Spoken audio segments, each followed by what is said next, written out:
15મી ઓગસ્ટે આપણા ગામમાં તાલુકા લેવલનો કાર્યક્રમ હતો. બધા તાલુકાના કર્મચારી અહીંયા આવવાના હતા. પીએસઆઈ બધા પોલીસ વાળાને રેડી કરતા હતા પરેડ હાટો. એમએલએ આવી ગયા હતા. પરેડ દ્વારા એસડીએમ સાહેબનું સ્વાગત થયું અને એમના હસ્તે ધ્વજવંદન કરવામાં આવ્યું. ધ્વજવંદન પછી એસડીએમ સાહેબે સ્પીચ આપી. પછી એસડીએમ સાહેબ અને ટીડીઓનું બેયનું સ્વાગત કર્યું.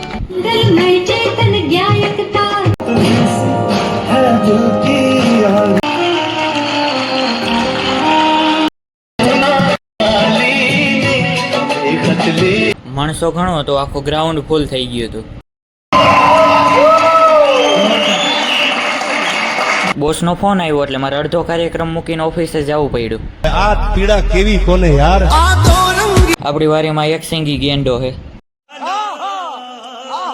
15મી ઓગસ્ટ હતી તો મેં કાઢીને મીઠાઈ ખવડાવી, પણ એને ન ખાધી મેં કીધું તો રહેન દો ફિર. ફાઇનલી મીઠાઈ ખાઈ લીધી.